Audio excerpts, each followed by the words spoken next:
questions on those? Did you want me to cover the technology resources one? Sure. What do you want to cover?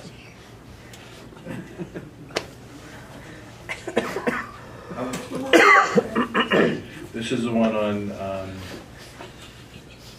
parents have a right to deny, whether it be a curriculum, technology, audio, visual, movies, things like that. The parent has the right, if the parent feels that the material is questionable, that they have a right to deny access to their student.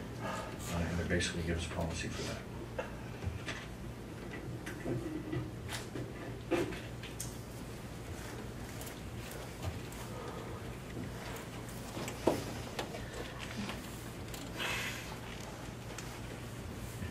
Good evening.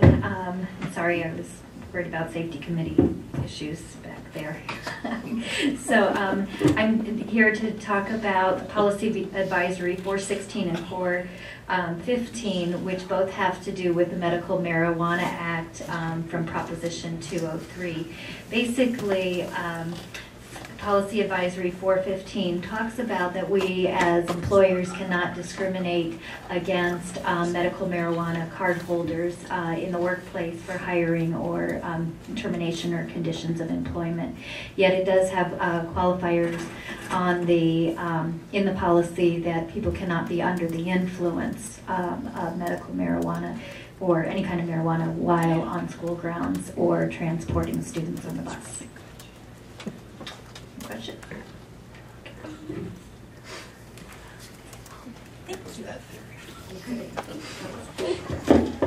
And several of those policies, the one that Mr. Stoltz referenced and the one that Dr. Lugo referenced, in some of the later policies, it's just aligning those policies with those two pieces of legislation, the Parents' Responsibility Act as well as the Medical Marijuana Act. Policy Advisory number 417, IHAMN, teaching about drugs and alcohol and tobacco. That basically adds date rape drugs to the policy in terms of what will be required to be taught. Under special instructional programs, Advisory 418 IHB, that just adds the full definition of home school district to the policy document, and for clarity and ready reference for use. So that just defines what home school district means for kids who are wards of the state.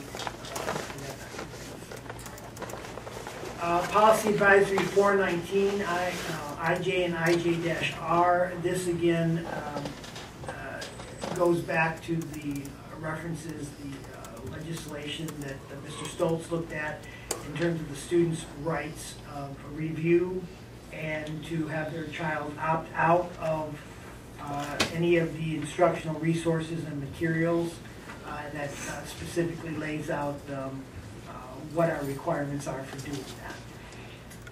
IJN, Advisory 420, IJND and IJNDR, we already covered that. That's the technology resources, the same issue.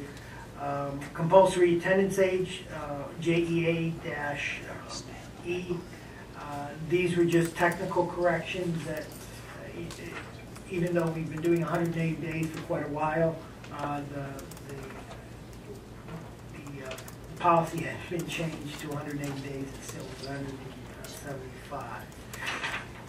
Looking at Advisory 423, drugs and alcohol use by students. This one, policy was created, this came as a result of administrators because, as you know, people are getting more creative in creating drugs.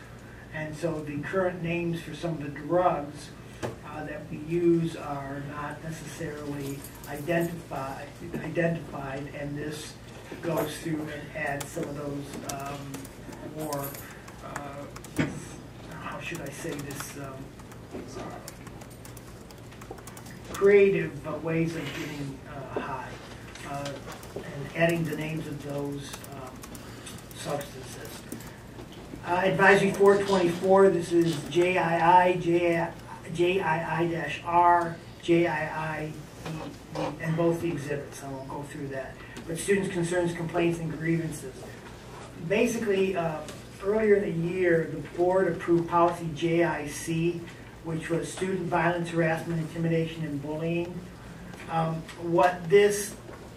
The changes to these policies, it takes those pieces out of those policies, the JII and JIL, or JI and all the exhibits, takes that out, and it really focuses those policies primarily on civil rights type of issues. And so all of the issues having to, the concerns, complaints, and grievances having to do with harassment, intimidation, and bullying, student violence, that will all be within JICK, and the other concerns, complaints, and grievances will be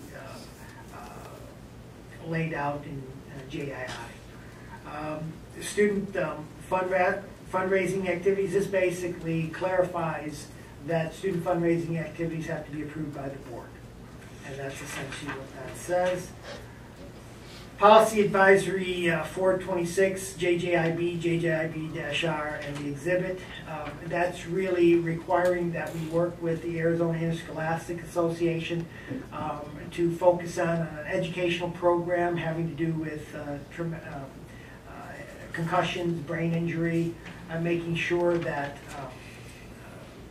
coaches and parents and students are aware of the dangers, and that we have procedures in place for dealing with those types of injuries, both in terms of practice as well as in competition.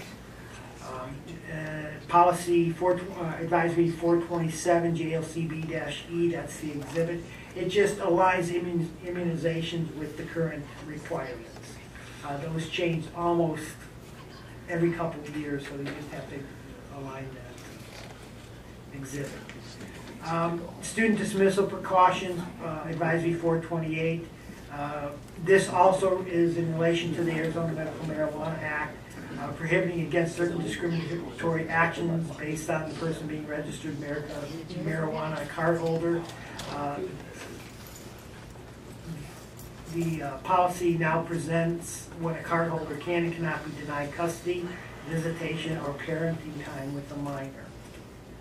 So it lays out what our responsibilities are for somebody being on our campuses and having access to that child, and making sure that we're not discriminating against their rights to have access to their child.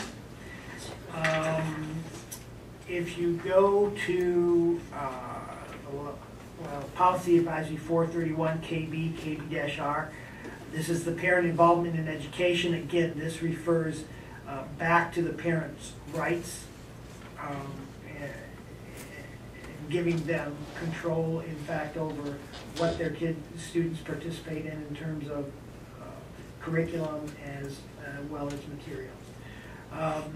The KF, Advisory 432, KF, EA, community use of schools. Again, this talks about the rules of how the Medical Marijuana Act and the rules for access to campus work in terms of how what people's rights are as well as what our responsibilities are. And then public conduct on school property, that also has to do, the next two, KFA and KFA-AA, those both have to refer back to the Medical Marijuana Act. And again, rights and responsibilities both of the district and of people that are on our campus. So it just references in that act and those policies. And I believe that is the entire batch of policies that you have to consider.